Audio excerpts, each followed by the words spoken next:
Excellent. That's great. Excellent. Well, welcome to wherever you are joining us in the cyber universe, in the world. My name is Richard Kenyon, and I'm the Artistic Director for Soul and Bliss Theatre, and I wanted to welcome you. Whether you're joining us live tonight, the 18th of January, 2021, or on a replay, this is part one of two parts of Coriolanus. Part one we'll do tonight, part two we will do tomorrow. And just before we start, I just wanted to give you a little bit of information about the play and a synopsis of what this great later Shakespearean tragedy is all about. But to start, I was really amazed at how much Rome is so important in our lives.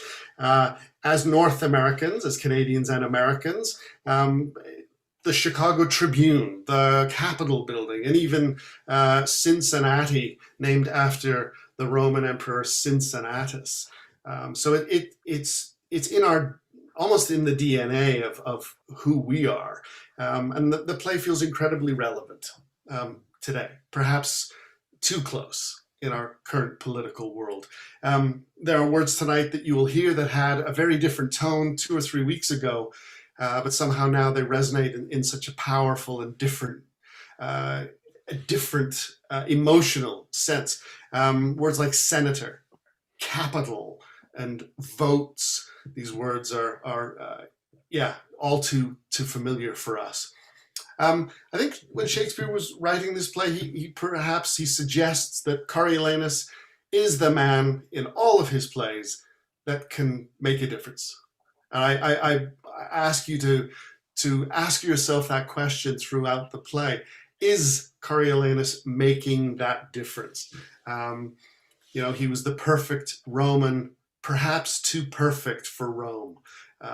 So again, lovely parallels to our current situation. And I take no credit for picking this play. This was one of those plays that I knew we were going to do near the end of our 36 play run.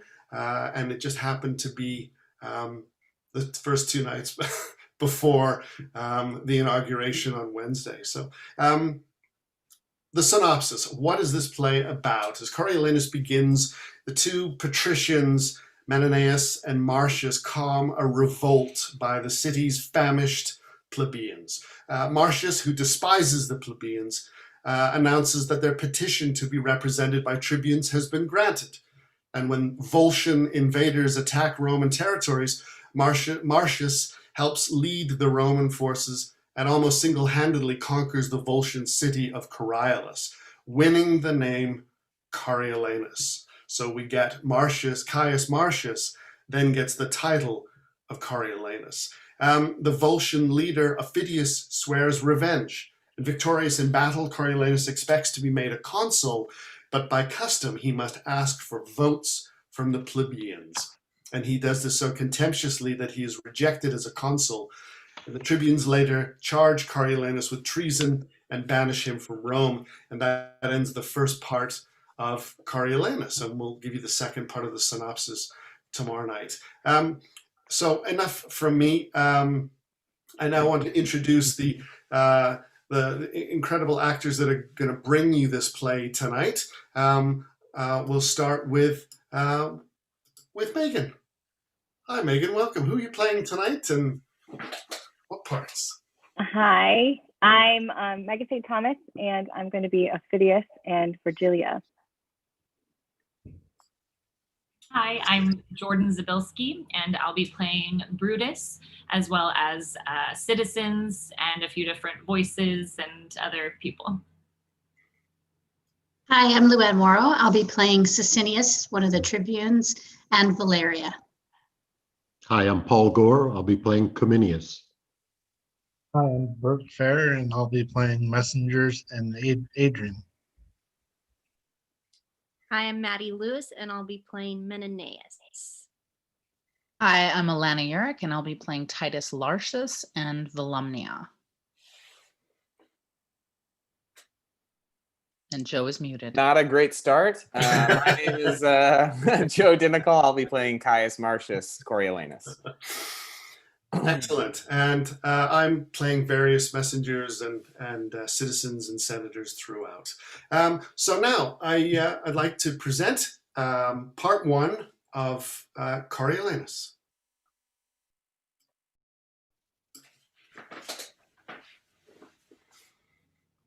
Scene 1. Enter a company of mutinous citizens with staves, clubs, and other weapons. Before we proceed any further, hear me speak. Speak, speak. You are all resolved rather to die than to famish. Resolved. Yes, resolved. First, you know Caius Marcius is chief enemy to the people. Yes, we know it. We know it. Let us kill him, and we'll have corn at our own price. It's a verdict. No more talking on it. Let it be done. Away, away. One word more, good citizen.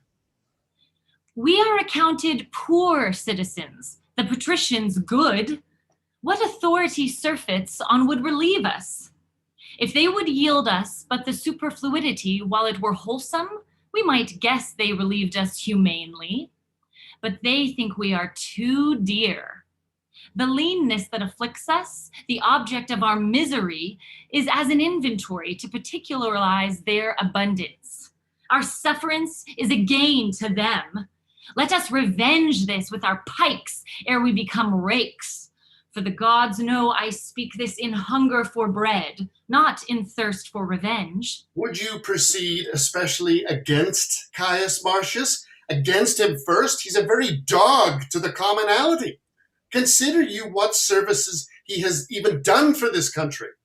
Very well, and could be content to give him good report for it, but that he pays himself with being proud. Nay, but speak not maliciously. I say unto you, what he hath done famously, he did it to that end. Though soft-conscienced men can be content to say it was for his country, he did it to please his mother, and to be partly proud, which he is, even to the altitude of his virtue. What he cannot help in his nature, you account a vice in him. You must in no way say he is covetous. If I must not, I need not be barren of accusations. He hath faults with surplus to tire in repetition. What shouts are these? The other side of the city is risen. Why stay we prating here? To the Capitol! Come, come. Soft! Who comes here? Worthy Menneus Agrippa, one that hath always loved the people. He's one honest enough. Would all the rest were so. What works my countrymen in hand? Where go you with bats and clubs? The matter? Speak, I pray you. Our business is not unknown to the Senate. They have had inkling this fortnight what we intend to do, which now we'll show 'em in deeds. They say poor suitors have strong breaths. They shall know we have strong arms too. Why, masters, my good friends, mine honest neighbors, will you undo yourselves? We cannot, sir. We are undone already. I tell you, friends, most charitable care have the patricians of you. For your wants, your suffering in this dearth, you may as well strike at the heaven with your staves as lift them against the Roman state, whose course will, on the way it takes, cracking 10,000 curbs of more strong link asunder that can ever appear in your impediment. For the dearth, the gods, not the patricians, make it, and your knees to them, not arms, must help. Alack, you are transported by calamity thither where more attends you, and you slander the helms of the state who care for you like fathers when you curse them as enemies. Care for us? True indeed, they ne'er cared for us yet. Suffer us to famish, and their storehouses crammed with grain. Make edicts for usury to support usurers. Repeal daily any wholesome act established against the rich, and provide more piercing statutes daily to chain up and restrain the poor. If the war eats us not up, they will. And there's all the love they bear us. Either you must confess yourselves wondrous malicious, or be accused of folly. I shall tell you a pretty tale. It may be you have heard it, but since it serves my purpose, I will venture to stale it a little more. Well, I'll hear it, sir, yet you must not think to fob off our disgrace with a tale. But, and please you, deliver. There was a time when all the body's members rebelled against the belly, thus accused it, that only like a gulf it did remain, in the midst of the body, idle and unactive, still cupboarding the viand, never bearing, like labor with the rest, where the other instruments did see and hear, devise, instruct, walk, feel, and mutually participate, did minister until the appetite and affection common of the whole body. The belly answered, Well, sir, what answer made the belly? Sir, I shall tell you, with a kind of smile, which ne'er came from the lungs, but even thus, for look you, I may make the belly smile as well as speak it, tauntingly replied to the discontented members, the mutinous parts that envied his receipt. Even so, most fitly, as you malign our senators, for that they are not such as you. Your belly's answer? What? The kingly crowned head, the vigilant eye, the counselor heart, the arm, our soldier, our steed the leg, the tongue, our trumpeter, with other muniments and petty helps in this our fabric, if that they... What then? For me this fellow speaks. What then? What then? Should by the cormorant belly be restrained, who is sink of the body? Well, what then? The former agents, if they did complain, what could the belly answer? I will tell you, if you'll bestow a small of what you have little, patience a while, you'dst hear the belly's answer. You're long about it. Note me this, good friend. Your most grave belly was deliberate, not rash like his accusers, and thus answered, True is it, my incorporate friends, quoth he, that I receive the general food at first, which you do live upon, and fit it is, because I am the storehouse and the shop of the whole body. But if you do remember, I send it through the rivers of your blood, even to the court, the heart, to the seat, oh, the brain, and through the cranks and offices of man, the strongest nerves and small inferior veins, from me receive that natural competency whereby they live. And though that all at once, you, my good friends, this says the belly, mark me. Aye, sir, well. Though all at once cannot, see what I do deliver out to each. Yet I can make my audit up, that all. From me do back receive the flour of all, and leave me but the bran. What say you to it? It was an answer. How apply you this? The senators of Rome are this good belly, and you the mutinous members. For examine their counsels and their cares, digest things rightly, touching the weal of the common. You shall find no public benefit which you receive, but it proceeds or comes from them to you, and no way from yourselves. What do you think, you, the great toe of this assembly?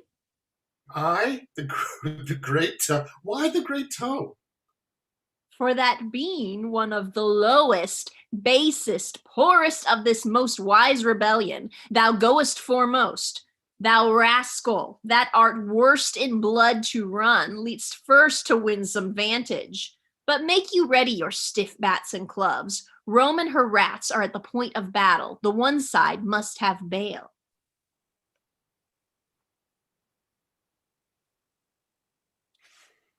Thanks. What's the matter, you dissentious rogues, that rubbing the poor itch of your opinion make yourselves scabs? We have ever your good word. He that will give good words to thee will flatter beneath abhorring. What would you have, you curs, that like nor peace nor war? The one affrights you, the other makes you proud. He that trusts you where he should find you lions finds you hares, where foxes geese.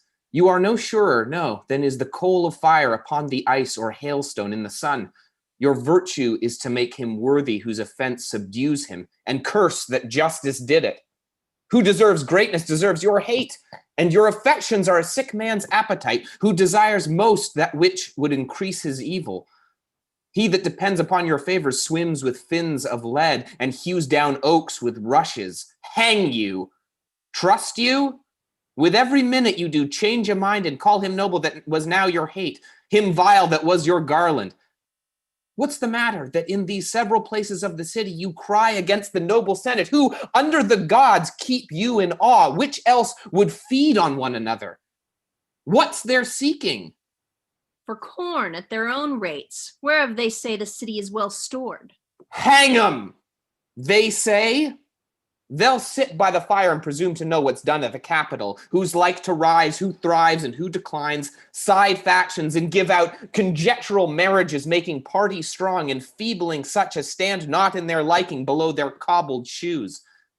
They say there's grain enough. Would nobility lay aside their ruth and let me use my sword, I'd make a quarry with thousands of these quartered slaves as high as I could pick my lance. Nay, these are almost thoroughly persuaded, for though abundantly they lack discretion, yet are they cowardly. But I beseech you, what says the other troop? They are dissolved. Hang 'em. They said they were in Hungary, sighed forth proverbs that hunger broke stone walls, that dogs must eat, that meat was made for mouths, that God sent not corn for rich men only.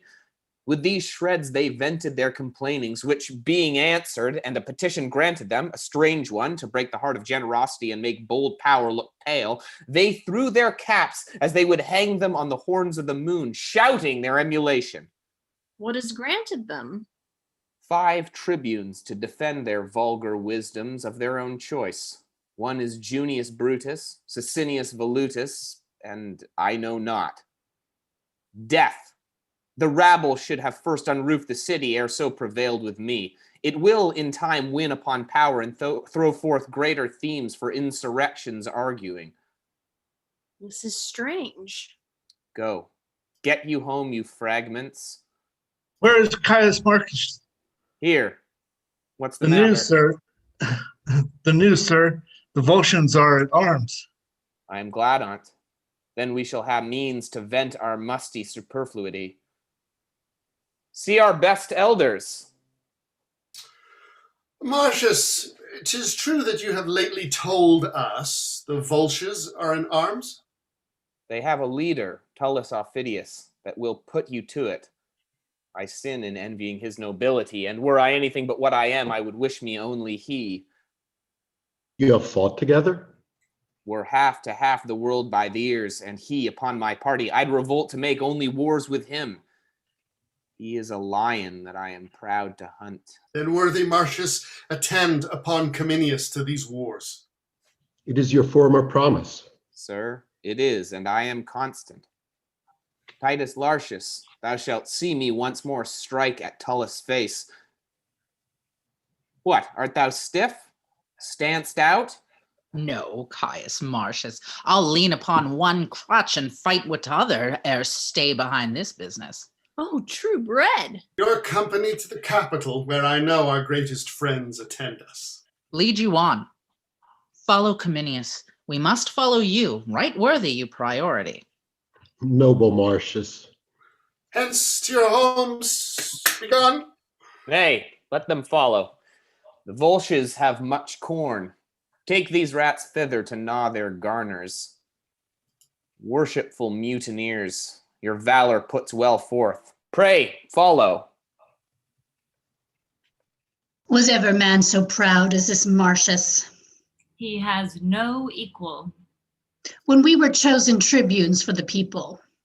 Marked you his lip and eyes? Nay, but his taunts. Being moved, he will not spare to gird the gods. Bemock the modest moon. The present wars devour him. He is grown too proud to be so valiant. Such a nature, tickled with good success, disdains the shadow which he treads on at noon. But I do wonder his insolence can brook to be commanded under Cominius. Fame, at the which he aims, in whom already he is well graced, cannot better be held, nor more attained than by a place below the first. For what miscarries shall be the general's fault, though he perform to the utmost of a man, and giddy censure will then cry out of Marcius, oh, if he had borne the business. Besides, if things go well, opinion that so sticks on Marcius shall of his demerits rob Cominius. Come, half all Cominius' honors are to Marcius, though Marcius earned them not, and all his faults to Marcius shall be honors, though indeed in aught he merit not. Let's hence and hear how the dispatch is made, and in what fashion. More than his singularity he goes upon this present action. Let's along. Scene 2. So, your opinion is, Phidias, that they of Rome are entered in our councils and know how we proceed? Is it not yours? Whatever has been thought on in the state that could be brought to bodily act ere Rome had circumvention? 'Tis not 4 days gone since I heard thence. These are the, I think, I have the letter here. Yes, here it is.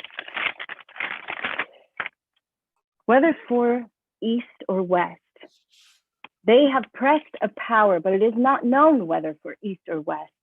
The dearth is great, the people mutinous, and it is rumored Cominius, Marcius, your old enemy, who is of Rome, who's hated than of you, and Titus Lartius, a most valiant Roman. These three lead on this preparation, whether 'tis bent. Most likely 'tis for you, consider of it. Our armies in the field, we never yet made doubt but Rome was ready to answer us. Nor did you think it folly to keep your great pretenses veiled till when they needs must show themselves, which in the hatching it seemed appeared to Rome. By this discovery we shall be shortened in our arm, which was to take in many towns ere almost Rome should know we were afoot. Noble Phidias, take your commission, hie you to your bands, let us alone to guard Coriolanus. If they sit down before us for the remove, bring up your army. But I think you'll find they've not prepared for us. Oh, doubt not that. I speak from certainties, nay, more. Some parcels of their power are forth already, and only hitherward I leave your honors. If we and Caius Marcius chance to meet, 'tis sworn between us we shall ever strike till one can do no more. The gods assist you. And keep your honor safe. Farewell. Farewell. Farewell. Scene 3. I pray you, daughter, sing, or express yourself in a more comfortable sort. If my son were my husband, I should freelier rejoice in that absence wherein he won honor than in the embracements of his bed where he would show most love. When yet he was but tender-bodied and the only son of my womb, when youth with comeliness plucked all gaze his way, when for a day of king's entreaties a mother should not sell him an hour from her beholding, I, considering how honor would become such a person, that it was no better than picture-like to hang by the wall, if renown made it not stir, was pleased to let him seek danger where he was like to find fame. To a cruel war I sent him, from whence he returned, his brows bound with oak. I tell thee, daughter, I sprang not more in joy at first hearing he was a man-child than now in first seeing he had proved himself a man. But had he died in the business, madam, how then? Then his good report should have been my son. I therein would have found issue. Hear me profess sincerely.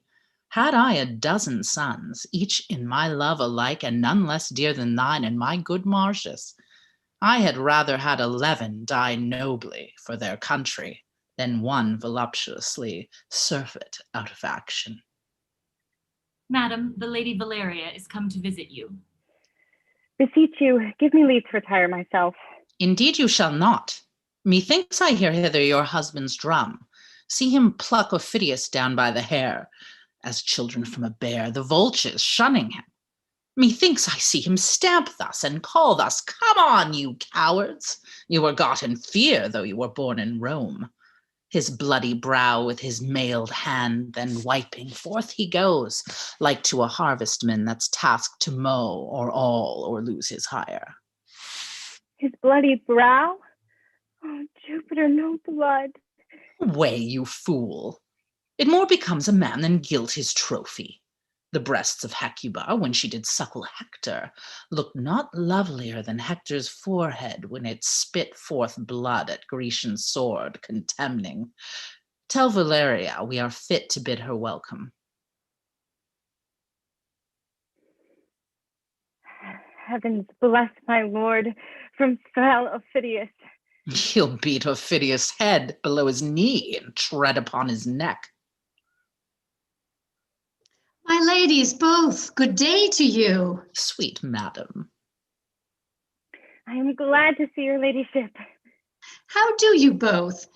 You are manifest housekeepers. What are you sewing here? A fine spot in good faith. How does your little son? I thank you, ladyship. Well, good madam. He'd rather see the swords and hear a drum than look upon his schoolmaster.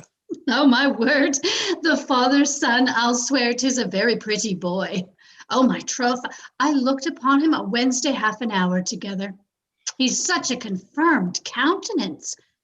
I saw him run after a gilded butterfly, and when he caught it, he let it go again, and after it again, and over he comes up and again, catched it again.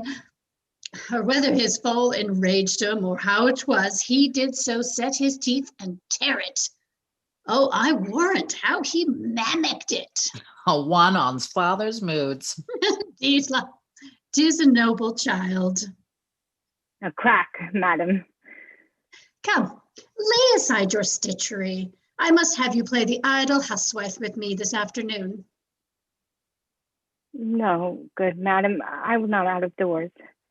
Not out of doors. She shall. She shall. Indeed, no, by your patience, I'll not over the threshold till my lord return from the wars.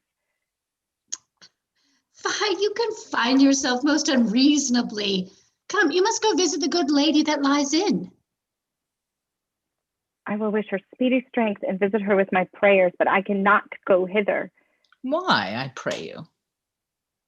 'Tis not to say labor, nor that I want love. You would be another Penelope. Yet they say all the yarn she spun in Ulysses' absence did but fill Ithaca full of moths. Come, I would your cambric were sensible as your finger, that you might leave pricking it for pity. Come, you shall go with us. No, good madam, pardon me.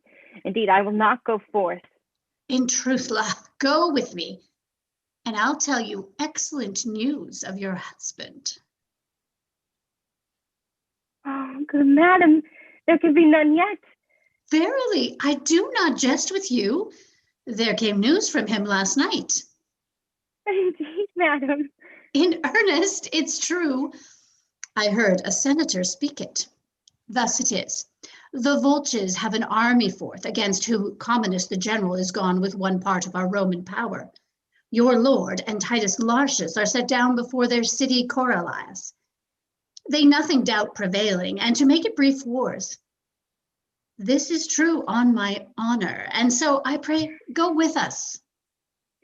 Give me excuse, good madam. I will obey you in everything hereafter. Let her alone, lady. As she is now, she will but disease our better mirth. In truth, I think she would. Fare you well, then. Come, good sweet lady. Prithee, Virgilia, turn thy solemnness out of door, and go along with us.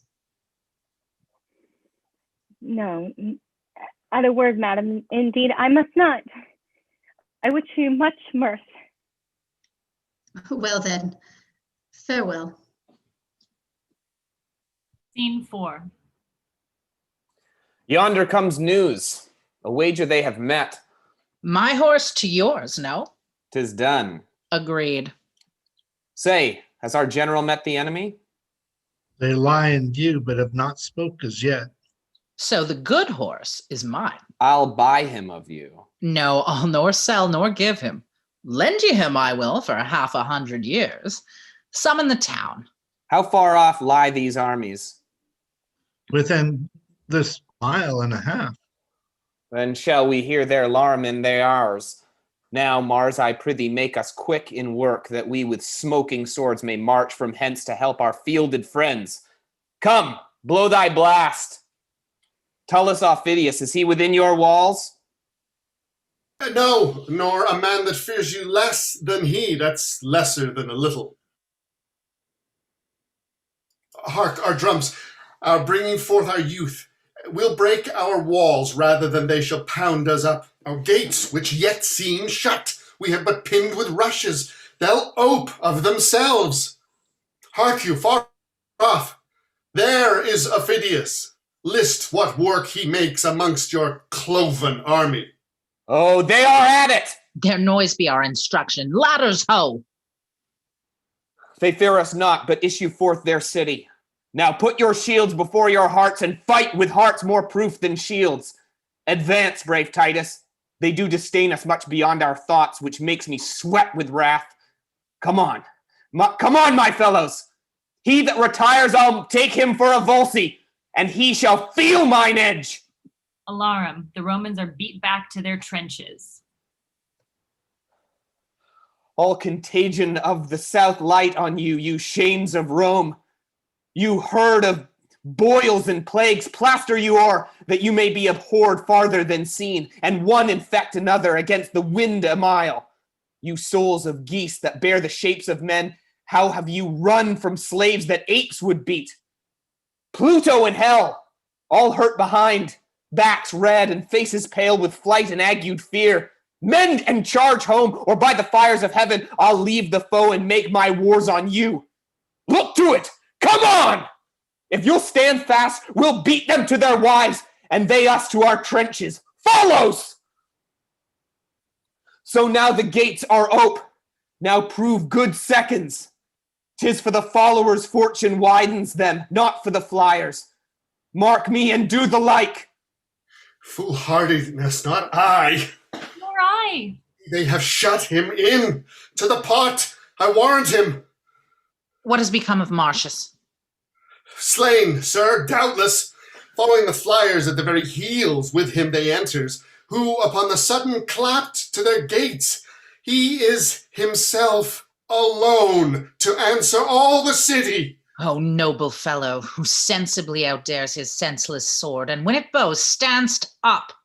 Thou art left, Marcius, a carbuncle entire as big as thou art, were not so rich as jewel. Thou wast a soldier, even to Cato's wish, not fierce and terrible only in strokes, but with thy grim looks and the thunder-like percussion of thy sounds thou madest thine enemies shake, as if the world were feverous and did tremble. Look, sir. Oh, 'tis Marcius. Let's fetch him off or make remain alike. Scene 5.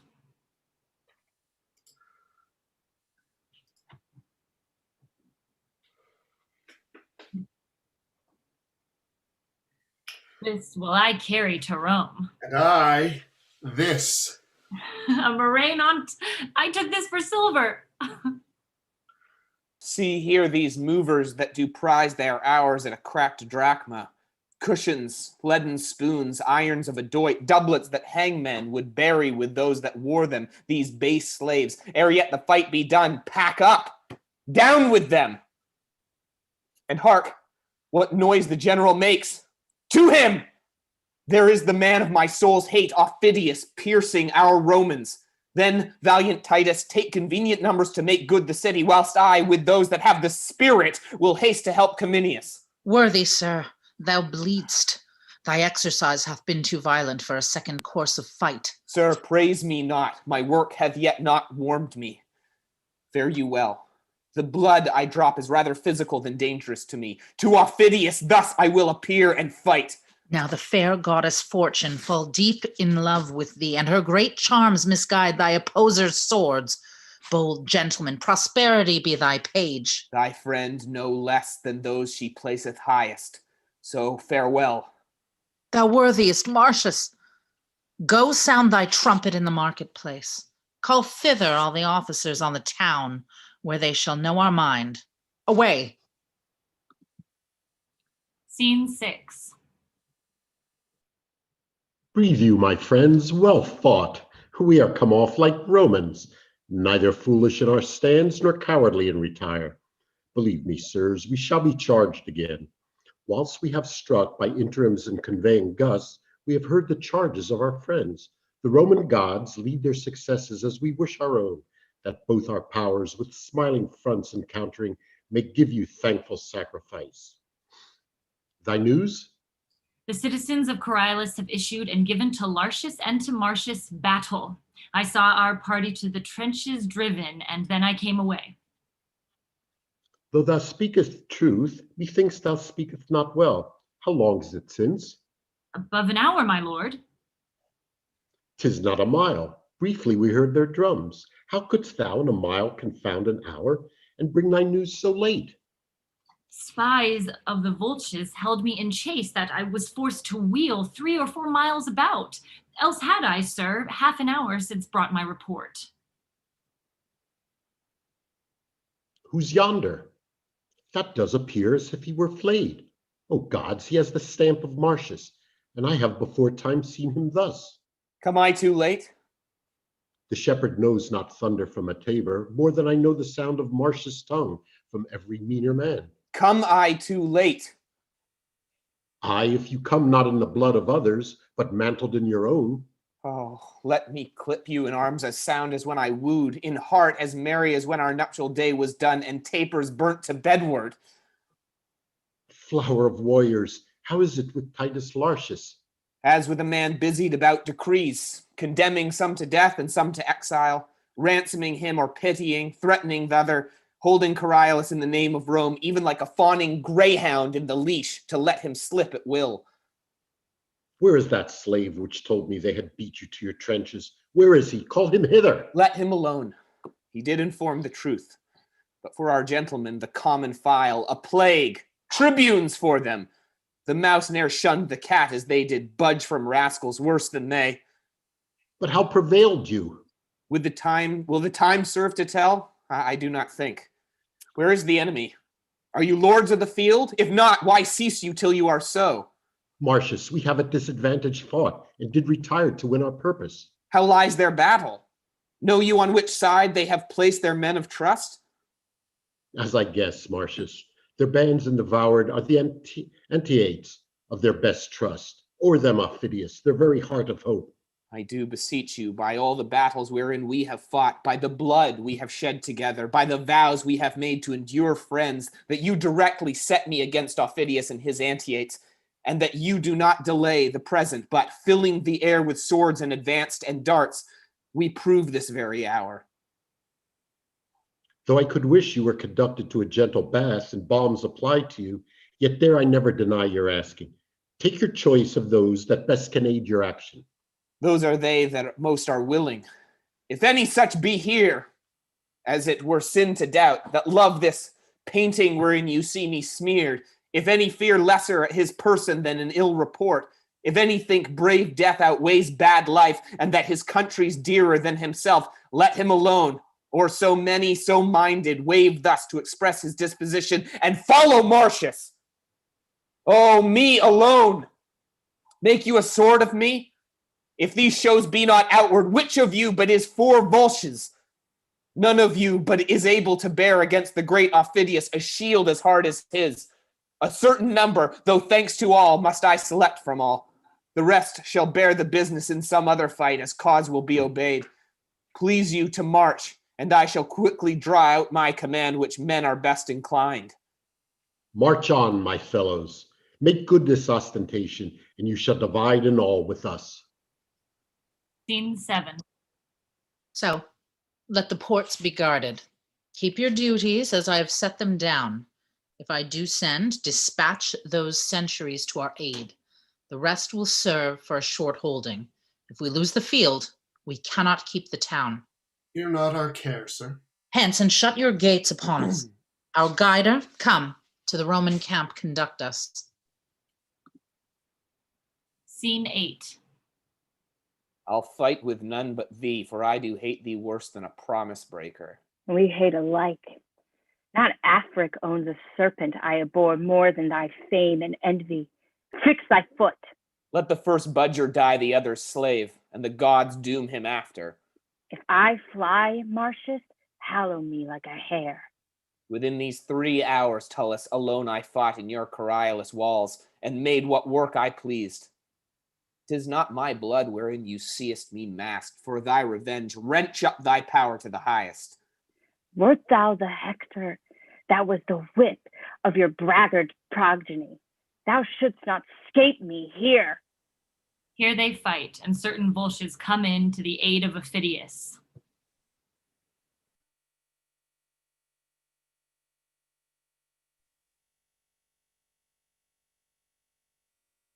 Officious and not violent, you have shamed me in your condemned second. Scene 9. If I should tell thee, or this thy day's work, thou'lt not believe thy deeds. But I'll report it where senators shall mingle tears with smiles, where great patricians shall attend and shrug, in the end admire, where ladies shall be frighted and gladly quaked, hear more, where the dull tribunes that with the fusty plebeians hate thine honors shall say against their hearts, we thank the gods our Rome hath such a soldier. Yet cam'st thou to a morsel of this feast, having fully dined before. Oh, General, here is the steed, we the comparison. Hadst thou beheld... Pray now no more. My mother, who has chartered to extol her blood, when she does praise me, grieves me. I have done as you have done, that's what I can. Induced as you have been, that's for my country.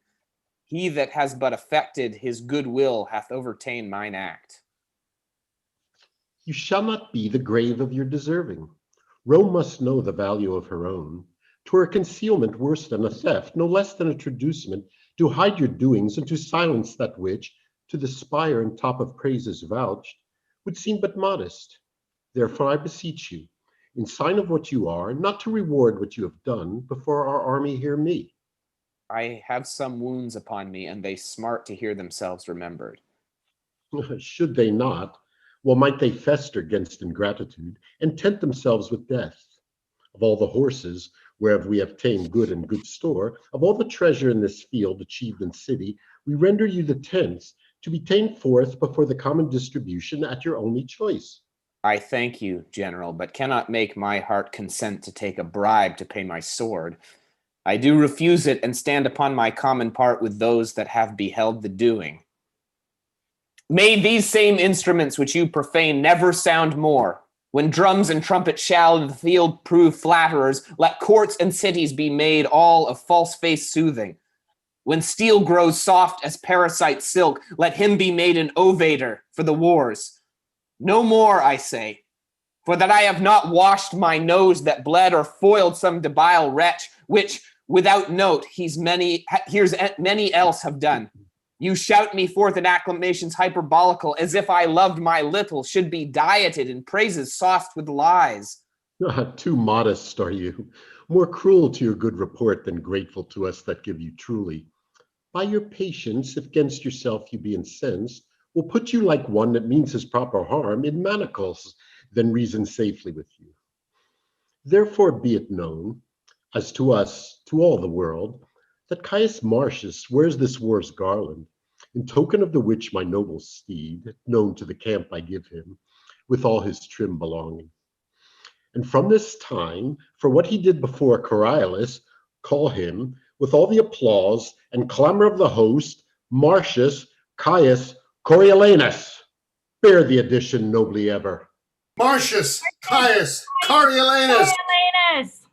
I will go wash, and when my face is fair, you shall perceive whether I blush or no.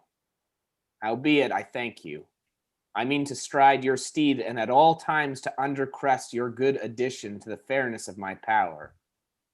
So to our tent, where'er we do repose us, we will write to Rome of our success.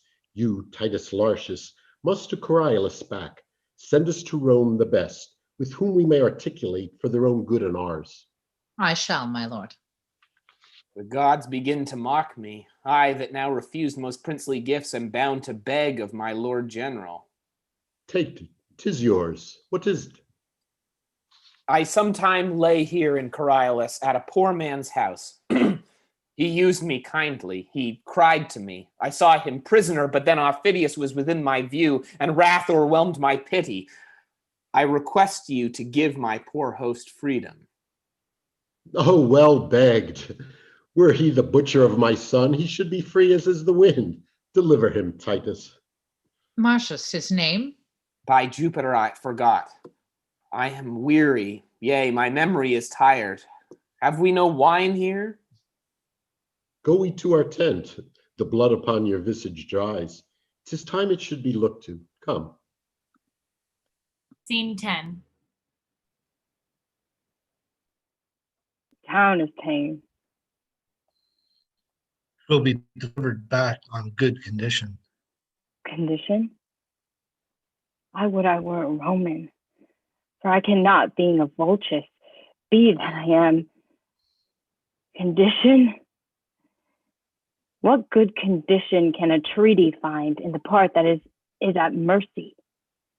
5 times, Marcius, I have fought with thee. So often hast thou beat me, and wouldst do so, I think, should we encounter as often as we eat. By the elements of air again, I meet him bread to bread. He's mine, or I am his. Mine emulation hath not that honor in its head. For where I thought to crush him in an equal force, true sword to sword, I'll potch at him some way, or wrath or craft may get at him. He's the devil. Bolder, but not so subtle. My valor's poisoned with only suffering stained by him. For him shall fly out of itself, nor sleep, nor sanctuary, being naked, sick, nor fane, nor capital, the prayers of priests, nor times of sacrifice, embarquements all of fury, shall lift up their rotten privilege and custom against my hate to Marcius. Where find him? Where at home? Upon my brother's guard, even there, against the hospitable cannon, when I wash my fierce hand in its heart. Go you to the city. Learn how it's held and what they are that must be hostages of Rome. Will not you go? I am attended at the cypress grove. I pray you, to south the city mills. Bring me word hither how the world goes, that the pace of it I may spur on my journey. I shall, sir. Act 2, Scene 1. The augur tells me we shall have news tonight. Good or bad? Not according to the prayer of the people, for they love not Marcius. Nature teaches beasts to know their friends.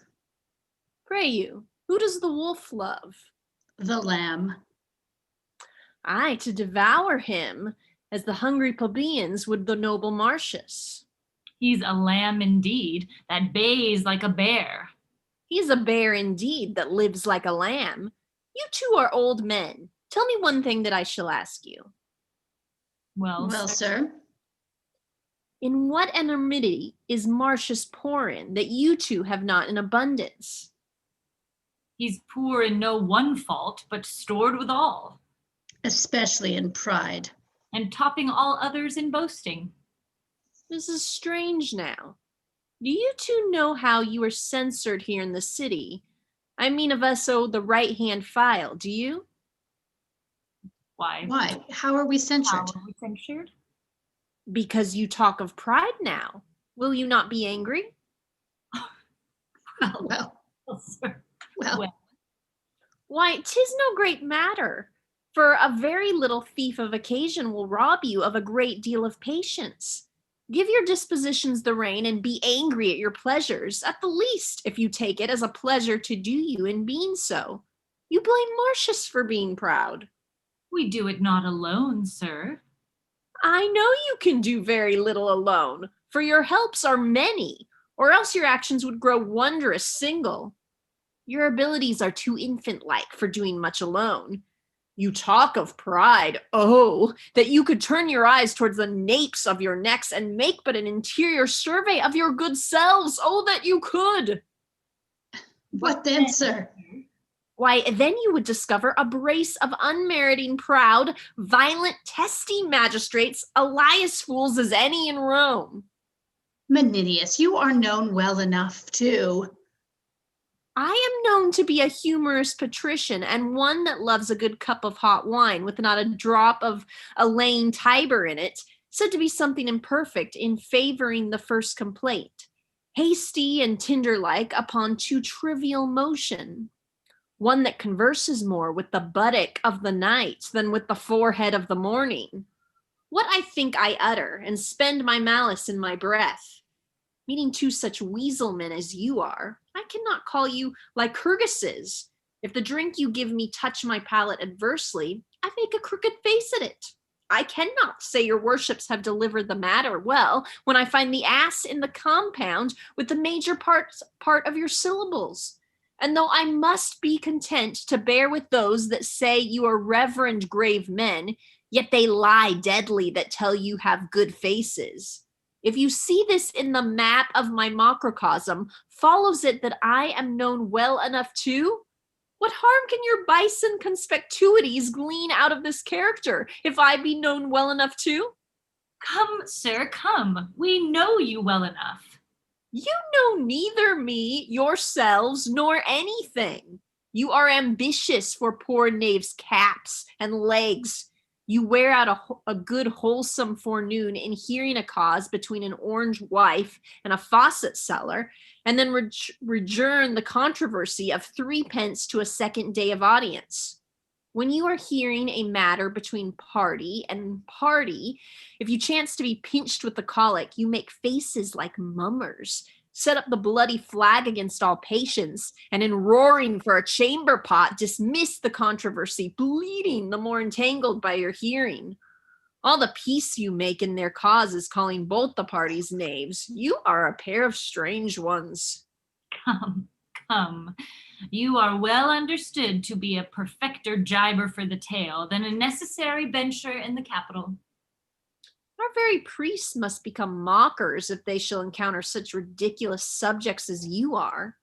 When you speak best unto the purpose, it is not worth the wagging of your beards, and your beards deserve not so much honorable grave as to stuff a botcher's cushion to be entombed in an ass's pack saddle.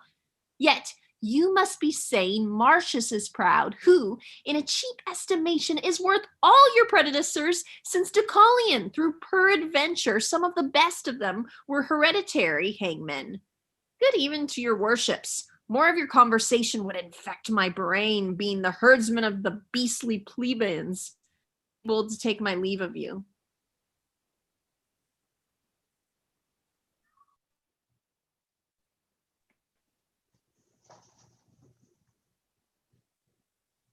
Honorable Menenius, my boy Marcius approaches.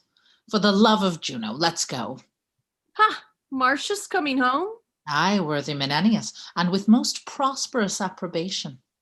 Take my cap, Jupiter, and I thank thee.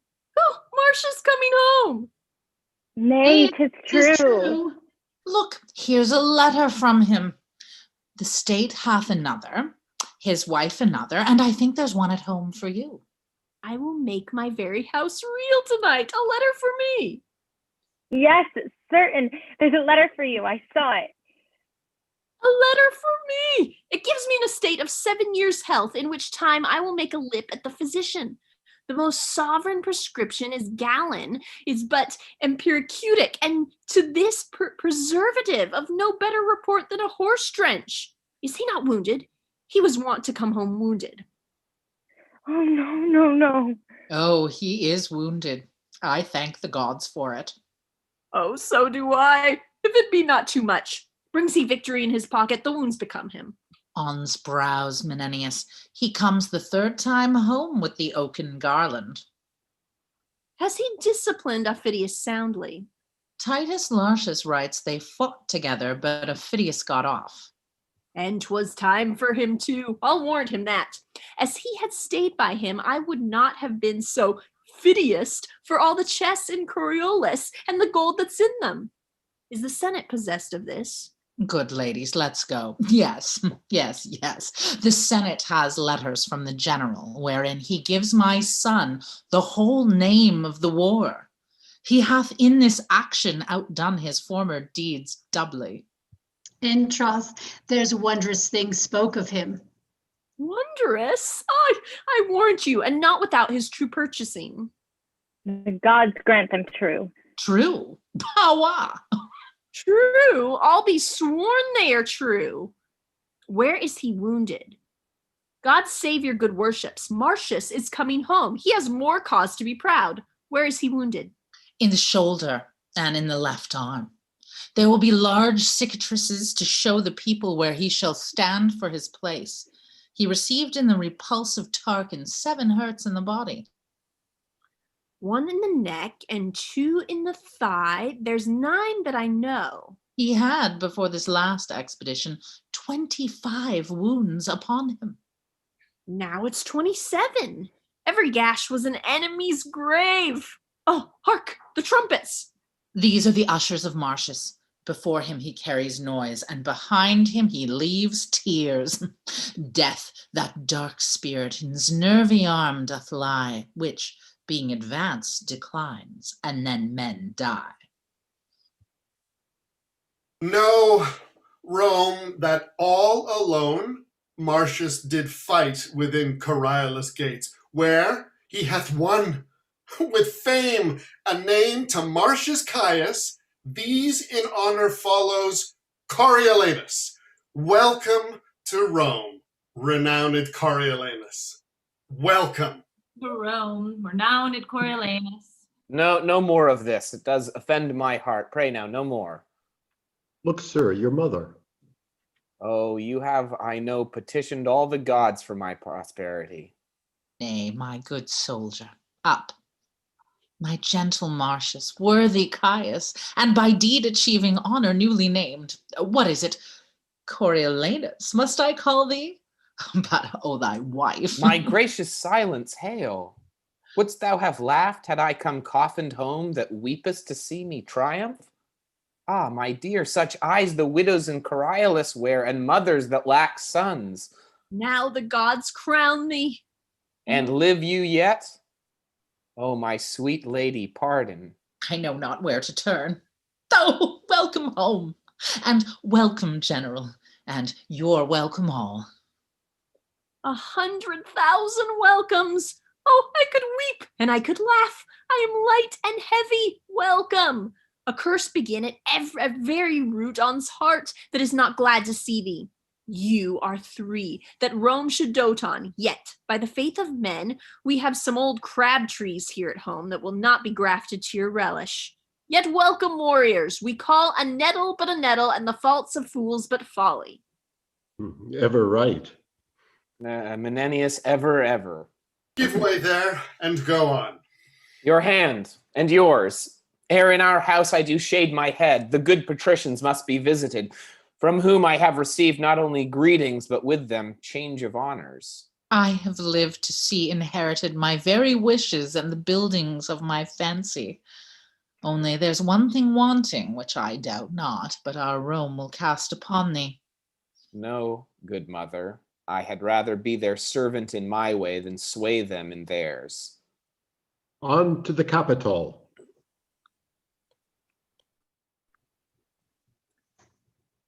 All tongues speak of him, and the bleared sights are spectacled to see him. Your prattling nurse into a rapture lets her baby cry while she chats him. The kitchen malkin pins her richest lockram about her reechy neck, clambering the walls to eye him. Stalls, bulks, windows are smothered up, leads filled, and ridges horsed with variable complexions, all agreeing in earnestness to see him. Seld-shown flamens do press among the popular throngs and puff to win a vulgar station. Our veiled dames commit the war of white and damask in their nicely gauded cheeks to the wanton spoil of Phoebus' burning kisses. Such a pother, as if that whatsoever god who leads him were flat as human oars and gave him graceful posture. On the sonnet, I warned him, consul. Then our office may, during his power, go sleep. He cannot temperately transport his honors from where he should begin and end, but will lose those he hath won. In that there's comfort. Doubt not, the commoners for whom we stand, but they upon their ancient malice will forget with the least cause these new his honors, which that he will give them make I as little question as he is proud to do it. I heard him swear, were he to stand for consul, never would he appear in the marketplace, nor on him put the napless vesture of humility, nor showing, as the manner is, his wounds to the people, beg their stinking breaths. 'Tis right. It was his word. Oh, he would miss it rather than carry it, but the suit of the gentry to him, and the desire of the nobles. I wish no better than have had him hold that purpose and put it in execution. 'Tis most like he will. It shall be to him then as our good wills, a sure destruction. So it must fall out to him, or our authorities for an end. We must suggest the people in what hatred he still hath held them, that to's powers he would have made them mules, silenced their pleaders, and his property their freedoms, holding them in human action and capacity of no more soul nor fitness for the world than camels in their war, who have their provend only for bearing burdens, and sore blows for sinking under them. This, as you say, suggested at some time when his soaring insolence shall touch the people, which time shall not want if he be put upon it, and that's as easy as to set dogs on sheep. Will be his fire to kindle their dry stubble, and their blaze shall darken him forever. What's the matter? You are sent for to the capital. 'Tis thought that Marcius shall be consul. I have seen the dumb men throng to see him, and the blind to hear him speak. Matrons flung gloves, ladies and maids their scarves and handkerchiefs upon him as he passed. The nobles bended as to Jove's statue, and the commons made a shower and thunder with their caps and shouts. I never saw the like. Let's to the capital, and carry with us ears and eyes for the time, but hearts for the event. Have with you. Scene 2. Enter 2 officers to lay cushions, as it were, in the capital. Come, come. They're almost here. How many stand for consulships? 3, they say, but 'tis thought of everyone Coriolanus will carry it. That's a brave fellow, but he's vengeance proud and loves not the common people. Faith, there hath been many great men that have flattered the people who ne'er loved them, and there may be many that they have loved they know not wherefore, so that, if they love they know not why, they hate upon no better a ground. Therefore, for Coriolanus neither to care whether they love or hate him manifests the true knowledge he has in their disposition, and out of his noble carelessness lets them plainly see it. If he did not care whether he had their love or no, he waved indifferently twixt doing them neither good nor harm. But he seeks their hate with greater devotion than they can render it him, and leaves nothing undone that may fully discover him their opposite. Now, to seem to affect the malice and displeasure of the people is as bad as that which he dislikes, to flatter them for their love. He hath deserved worthily of his country, and his ascent is not by such easy degrees as those who, having been supple and courteous to the people, bonneted, without any further deed to have them at all into their estimation and report. But he hath so planted his honors in their eyes and his actions in their hearts, that for their tongues to be silent and not confess so much were a kind of ingrateful injury. To report otherwise were a malice that, giving itself the lie, would pluck reproof and rebuke from every ear that heard it. No more of him. He's a worthy man. Oh, make way. They're coming.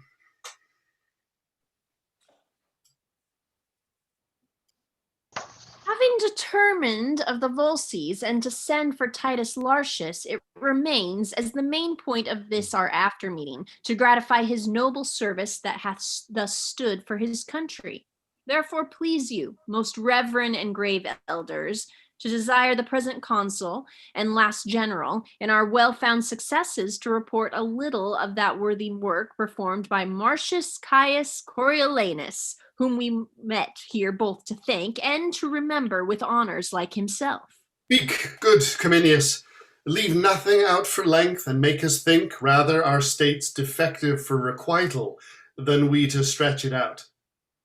Masters of the people, we do request your kindest ears, and after your loving notion toward the common body, to yield what passes here. We are convented upon a pleasing treaty and have hearts inclinable to honor and advance the theme of our assembly.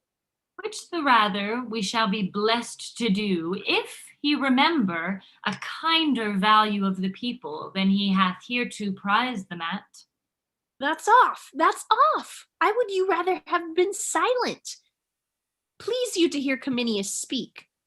Most willingly, but yet my caution was more pertinent than the rebuke you give it. He loves your people, but tie him not to be their bedfellow. Worthy Cominius, speak. Nay, keep your peace.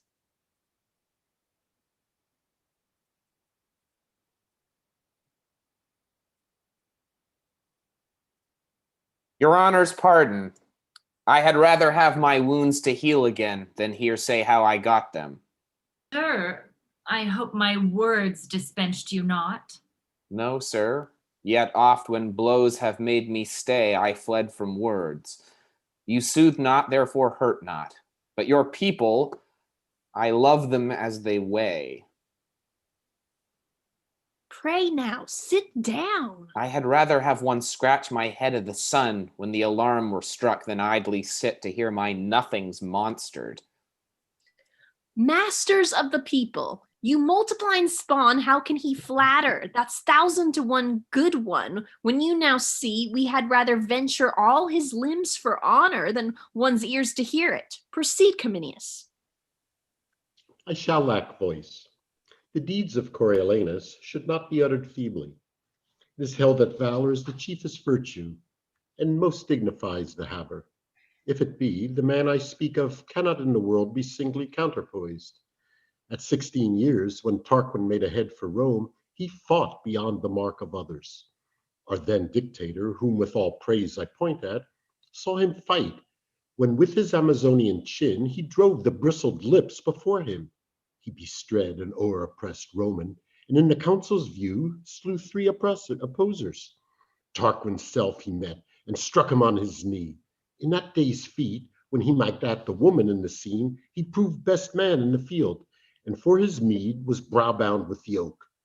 His pupil age, man entered thus, he waxed like a sea, and in the brunt of 17 battles, since he lurched all swords of the garland. For this last, before, and in Coriolanus, let me say, I cannot speak him home. He stopped the flyers, and by his rare example made the coward turn terror into sport. As weeds before a vessel under the sail, so men obeyed and fell below his stem. His sword, death stamp, where it did mark, it took from face to foot. He was a thing of blood, whose every motion was timed with dying cries. Alone he entered the mortal gate of the city, which he painted with shunless destiny. Aidless came off, and with a sudden reinforcement struck Coriolanus like a planet. Now all's his.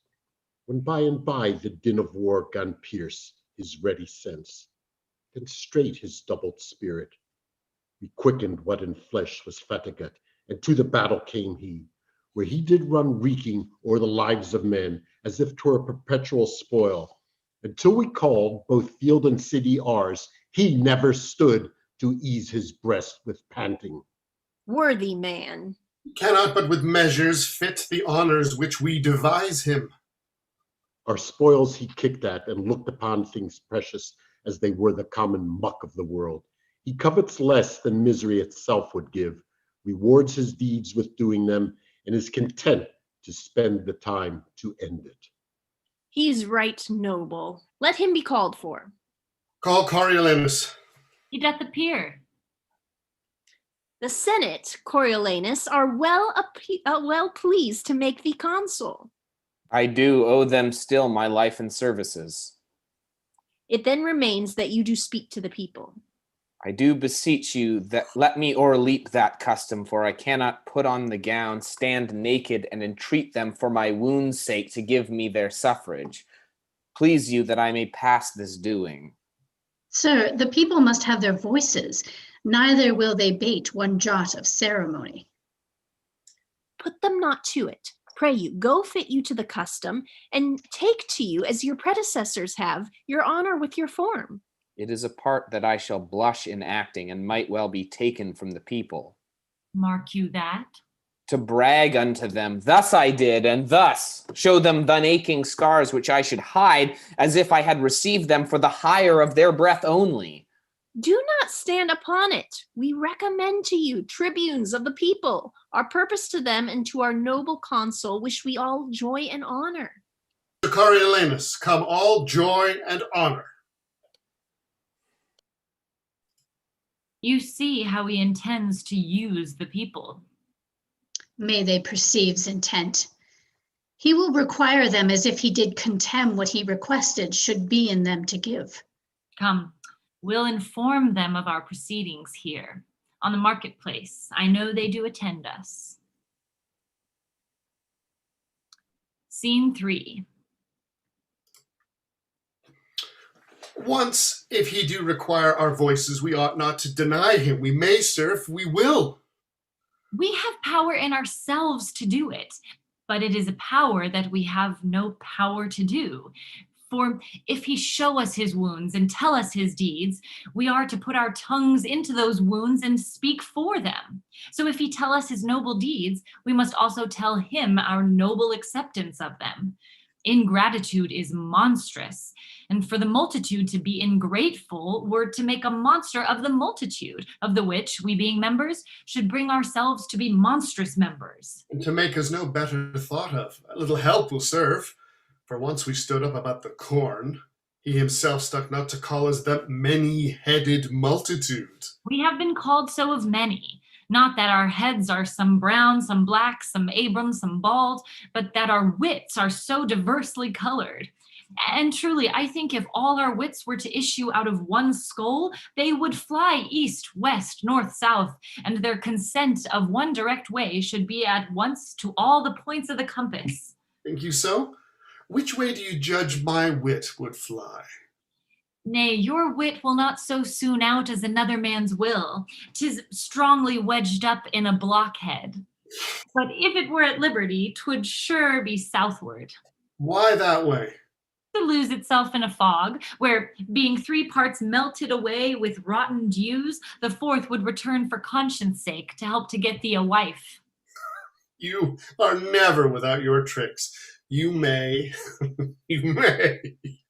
Are you all resolved to give your voices? But that's no matter. The greater part carries it. I say, if he would incline to the people, there was never a worthier man. Here he comes, and in the gown of humility. Mark his behavior. We are not to stay all together, but to come by him where he stands, by 1s, by 2s, and by 3s. He's to make his requests by particulars, wherein every one of us has a single honor in giving him our own voices with our own tongues. Therefore follow me, and I'll direct you how we shall go by him. Content, content. Oh, sir, you are not right. Have you not known the worthiest men have done it? What must I say? I pray, sir, plague upon't. I cannot bring my tongue to such a pace. Look, sir, my wounds, I got them in my country's service when some certain of your brethren roared and ran from the noise of our own drums. Oh, me the gods! You must not speak of that. You must desire them to think upon you. Think upon me? Hang 'em. I would they would forget me like the virtues which our divines lose by 'em. You'll mar all. I'll leave you, pray you, speak to them. I pray you in wholesome manner. Bid them wash their faces and keep their teeth clean. So here comes a brace. You know the cause, sir, of my standing here? We do, sir. Tell us what hath brought you to it. Mine own desert. Your own desert. Aye, but not mine own desire. How not your own desire? No, sir, 'twas never my desire yet to trouble the poor with begging. You must think if we give you anything, we hope to gain by you. Well then, I pray your price of the consulship. Price is to ask it kindly. Kindly, sir, I pray, let me hat. I have wounds to show you, which shall be yours in private. Your good voice, sir, what say you? You shall hat, worthy sir. A match, sir. There's in all 2 worthy voices begged. I have your alms, adieu. But this is something odd. And 'twere to give again. It does no matter. Pray you now, if it may stand with the tune of your voices that I may be consul, I have here the customary gown. You have deserved nobly of your country, and you have not deserved nobly. Your enigma? You have been a scourge to her enemies. You have been a rod to her friends. You have not indeed loved the common people. You should account me the more virtuous that I have not been common in my love. I will, sir, flatter my sworn brother, the people, to earn a dearer estimation of them. 'Tis a condition they account gentle, and since the wisdom of their choice is rather to have my hat than my heart, I will practice the insinuating nod and be off to them most counterfeitly. That is, sir, I will counterfeit the bewitchment of some popular man and give it bountiful to the desirers. Therefore beseech you, I may be consul. We hope to find you our friend, and therefore give you our voices heartily. You have received many wounds for your country. I will not seal your knowledge with showing them. I will make much of your voices, and so trouble you no farther. The gods give you joy, sir, heartily. Most sweet voices. Better it is to die, better to starve than crave the hire which first we do deserve. Why in this wolfish toge should I stand here to beg of Hob and Dick that does appear their needless vouches? Custom calls me to it. What custom wills in all things we should do it? The dust on antique time would lie unswept, and mountainous air be too highly heaped for truth to o'erpeer. Rather than fool it so, let the high office and the honor go to one that would do thus. I am half through. The one part suffered, the other will I do. Here come more voices. Your voices, for your voices I have fought, watched for your voices bear of wounds 24 odd. Battles thrice 6 I have seen and heard of, for your voices have done many things, some less, some more. Your voices. Indeed, I would be consul. He has done nobly, and cannot go without any honest man's voice. Therefore, let him be consul. The gods give him joy and make him good friend to the people. Amen. Amen. God save thee, noble consul. Worthy voices. You've stood your limitation, and the tribunes endue you with the people's voice. Remains you that in the official marks invested you anon do meet the Senate. Is this done? The custom of request you have discharged. The people do admit you and are summoned to meet anon upon your approbation. Where? At the Senate House? There, Coriolanus. May I change these garments? You may, sir. That I'll straight do, and knowing myself again, repair to the Senate House. I'll keep you company. Will you along? We stay here for the people. Fare you well. He has it now, and by his looks methinks to warm its heart. With a proud heart he wore his humble weeds. Will you dismiss the people? How now, my masters, have you chose this man? He has our voices, sir. We pray the gods he may deserve your loves. Amen, sir. To my poor unworthy notice, he mocked us when he begged our voices, and certainly he flouted us downright. Is his kind of speech. He did not mock us, well, not a one amongst us, save yourself, but says he used us scornfully. He should have showed us his marks of merit, wounds received for his country. Why, so he did, I am sure. No man saw him. He said he had wounds, which he could show in private, and with his hat, thus waving it into scorn. I would be consul, says he, age, custom, but by your voices will not so permit me. Your voices, therefore. And when we granted that, here was I thank you for your voices. Thank you, your most sweet voices. Now you have left your voices. I have no further with you. Was not this mockery? Why, either were you ignorant to see it, or seeing it of such childish friendliness to yield your voices? Could you not have told him as you were lessoned? When he had no power, but was a petty servant to the state, he was your enemy, ever spake against your liberties and the charters that you bear in the body of the wheel. And now arriving a place of potency and sway of the state, if he should still malignantly remain fast foe to the plebe, your voices might be curses to yourselves. You should have said that as his worthy deeds did claim no less than what he stood for, so his gracious nature would think upon you for your voices and translate his malice towards you into love, standing your friendly lord. Thus to have said, as you were foreadvised, had touched his spirit and tried his inclination. From him plucked either his gracious promise, which you might, as cause had called you up, have held him to, or else it would have galled his surly nature, which easily endures not article tying him to aught.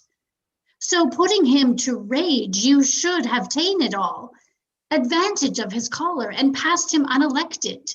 Did you perceive he did solicit you in free contempt when he did need your loves? And do you think that his contempt shall not be bruising to you when he hath power to crush? Why, had your bodies no heart among you? Or had you tongues to cry against the rectorship of judgment? Have you ere now denied the asker? And now again of him that he did not ask but mock bestow your suit for tongues? He's not confirmed. We may deny him yet, and will deny him. I'll have 500 voices of that sound, and I twice 500, and their friends to peace him. Get you hence instantly, and tell those friends they have chose a consul that will from them take their liberties, make them of no more voice than dogs that are as oft beaten for barking as therefore kept to do so. Let them assemble, and honesty for judgment all revoke your ignorant election. Enforce his pride and his old hate unto you. Besides, forget not with what contempt he wore the humble weed, how in his suit he scorned you. But your loves, thinking upon his services, took from you the apprehension of his present portents, which most gibely, ungravely he did fashion after the inveterate hate he bears you. Lay a fault on us, your tribunes, that we labored, no impediment between, but that you must cast your election on him. Say you chose him more after our commandment than as guided by your own true affections, and that your minds, preoccupied with what you rather must do than what you should, made you against the grain to voice him consul. Lay the fault on us. Aye, spare us not. Say we read lectures to you, how youngly he began to serve his country, how long continued, and what the stock he springs of. The noble house of the Martians, from whence came that Uncus Martius, Numa's daughter's son, who after great Hostilius was here king. Of the same house Publius and Quintus were, that our best water brought by conduits hither. And Censorinus, that was so surnamed, and nobly named so, twice being censured, was his great ancestor. One thus descended that hath beside well in his person wrought to be set high in place, we did commend to your remembrances. But you have found, scaling his present bearing with his past, that he's your fixed enemy, and revoke your sudden approbation. Say you ne'er had done it, harp on that still, but by our putting on. And presently, when you have drawn your number, repair to the capital. We will so. Almost all repent in their election. Let them go on. This mutiny were better put in hazard than stay past doubt for greater, as if, as his nature is, he fall in rage with their refusal, both observe and answer the vantage of his anger. To the capital come.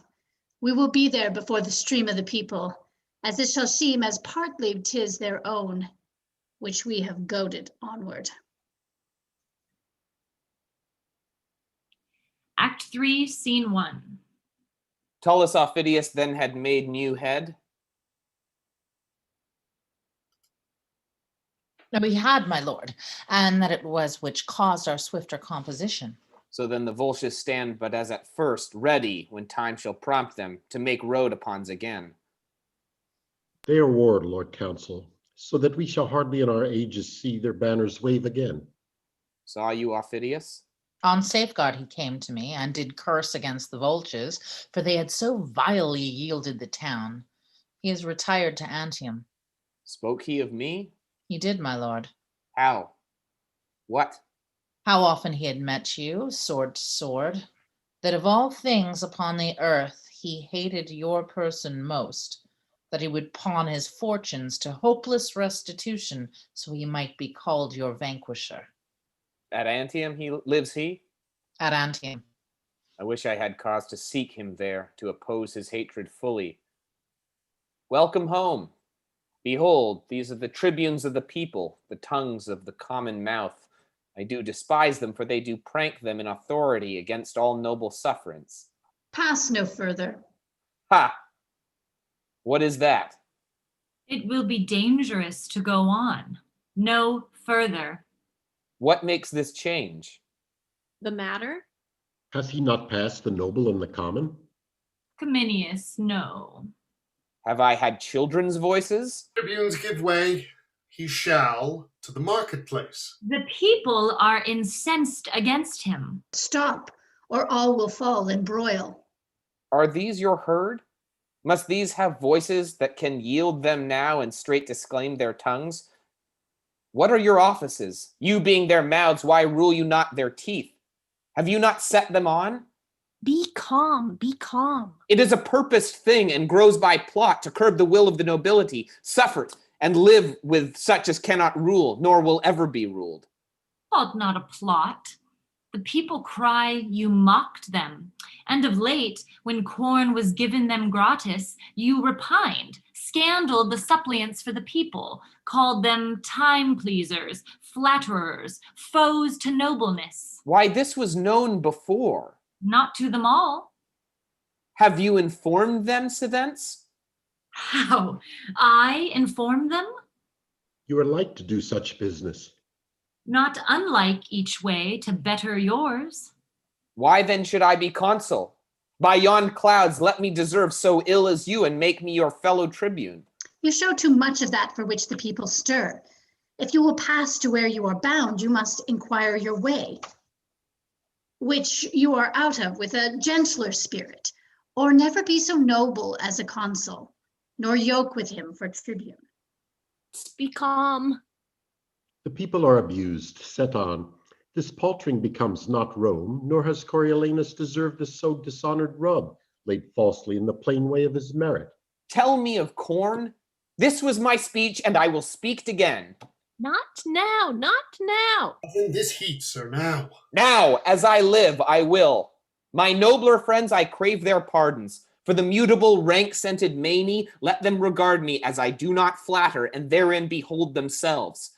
I say again, in soothing them, we nourish against our senate the cockle of rebellion, insolence, sedition, which we ourselves have plowed for, sowed, and scattered by mingling them with us, the honored number, who lack not virtue, no, nor power, but that which they have given to beggars. Well, no more. No more words, we beseech you. How? No more? As for my country, I have shed my blood, not fearing outward force. So shall my lungs coin words till their decay against those measles which we disdain should tether us, yet sought the very way to catch them. You speak of the people as if you were a god to punish, not a man of their infirmity. 'Twere well we let the people know it. What? His collar? Caller, were I as patient as the midnight sleep, by Jove, 'twould be my mind. It is a mind that shall remain a poison where it is, not poison any further. Shall remain? Hear you this Triton of the Minnows? Mark you his absolute shall? 'Twas from the canon. Shall? O good but most unwise patricians, why, you grave but reckless senators, have you thus given Hydra here to choose an officer that with his peremptory shall, being but the horn and noise of the monsters, wants not spirit to say he'll turn your current in a ditch and make your channel his? If he have power, then veil your ignorance. If none, awake your dangerous lenity. If you are learned, be not as common fools. If you are not, let them have cushions by you. You are plebeians, if they be senators, and they are no less when both your voices blended, the greatest taste, most palates theirs. They choose their magistrate, and such a one as he who puts his popular shall, against a graver bench than ever frowned in Greece.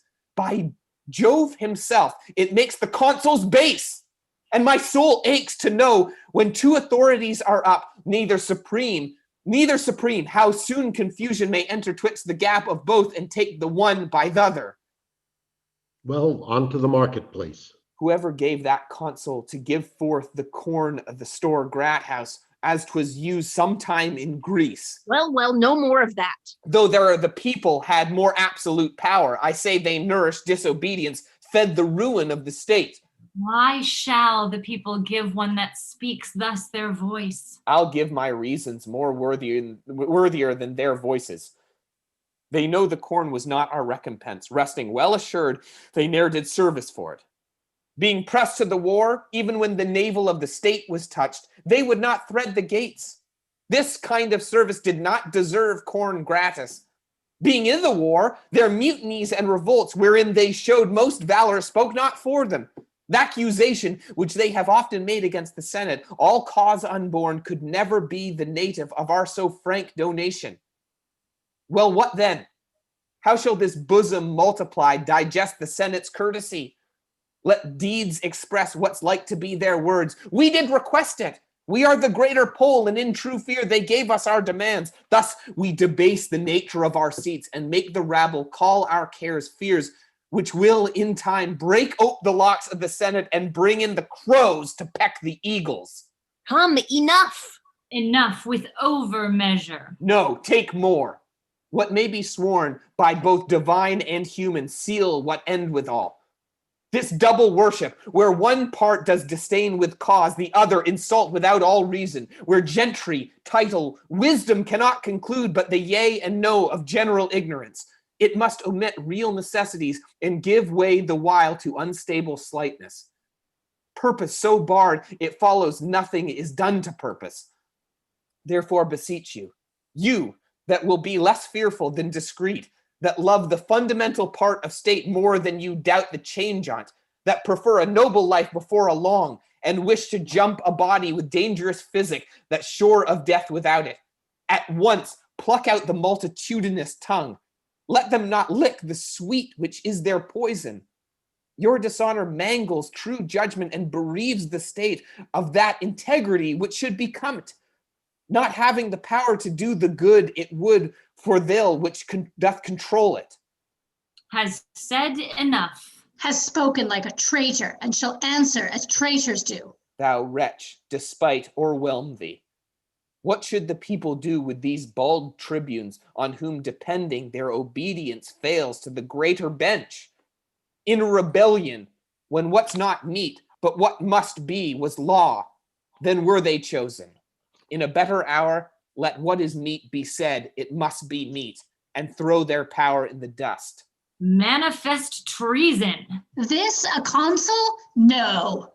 The aediles, ho! Let him be apprehended. Go, call the people, in whose name myself attach thee as a traitorous innovator, a foe to the public weal. Obey, I charge thee, and follow in thine answer. Hence, old goat. We'll surety him. Aged sir, hands off. Hence, rotten thing, or I shall shake thy bones out of thy garments. Help, you citizens! On both sides, more respect. Here's he that would take from you all your power. Seize him, aediles. Down with him, down with weapons, weapons, tribunes, patrons, citizens, what ho! Sicinius, Brutus, Coriolanus, citizens, peace, peace, stay hold, peace. What is about to be? I am out of breath. Confusion's near. I cannot speak. You tribunes to the people. Coriolanus, patience. Speak, good Sicinius. Hear me, people, peace. Let's hear our tribune. Peace, speak, speak, speak. You are at point to lose your liberties. Marcius would have all from you. Marcius, whom late you have named for consul. Fie. This is the way to kindle, not to quench. To unbuild the city and to lay all flat. What is the city but the people? You, the people, are the city. By the consent of all, we were established the people's magistrates. You so remain. And so are like to do. That is the way to lay the city flat, to bring the roof to the foundation and bury all which yet distinctly ranges in heaps and piles of ruin. This deserves death. Or let us stand to our authority, or let us lose it. We do here pronounce, upon the part of the people, in whose power we were elected theirs, Marcius is worthy of present death. Therefore lay hold of him, bear him to the rock Tarpeian, and from thence into destruction cast him. Aediles seize him. Yield, Marcius, yield. Hear me one word. Beseech you, tribunes, hear me but a word. Peace, peace. Be that you seem truly your country's friend, and temperately proceed to what you would thus violently redress. Sir, those cold ways that seem like prudent helps are very poisonous where the disease is violent. Lay hands upon him and bear him to the rock. No, I'll die here. There's some among you have beheld me fighting. Come, try upon yourselves what you have seen me. Down with that sword. Tribunes, withdraw a while. Lay hands upon him. Help, Marcius, help. You that be noble, help him, young and old. Down with him, down with him. In this mutiny, the tribunes, the aediles, and the people are beat in. Go, get you to your house. Be gone, away. All will be naught else. Get you gone. Stand fast. We have as many friends as enemies. Shall it be put to that? Gods forbid, I prithee, noble friend, home to thy house. Leave us to cure this cause. For 'tis a sore upon us. You cannot tent yourself. Be gone, beseech you. Come, sir, along with us. I would they were barbarians, as they are, though in Rome littered, not Romans, as they are not, though calved in the porch of the Capitol. Be gone! Put not your worthy rage into your tongue. One time will owe another. On fair ground I could beat 40 of them. I could myself take up a brace of the best of them, yea, the 2 tribunes. But now 'tis odds beyond arithmetic, and manhood is called foolery when it stands against a falling fabric. Will you hence, before the tag return, whose rage doth rend like interrupted waters, and o'erbear what they are used to bear? Pray you, be gone. I'll try whether my old wit be in request with those that have but little. This must be patched with cloth of any color. Nay, come away. This man has marred his fortune. His nature is too noble for the world. He would not flatter Neptune for his trident, or Jove for his power to thunder. His heart's his mouth. What his breast forges, that his tongue must vent. And being angry does forget that ever he heard the name of death. Here's goodly work. I would they were abed. I would they were in Tiber. What the vengeance? Could he not speak 'em fair? End of part 1. Thank you so much. And join us tomorrow night for part 2 on how this all ends. Excellent. Thank you. Thank you so much, guys. We'll see you tomorrow.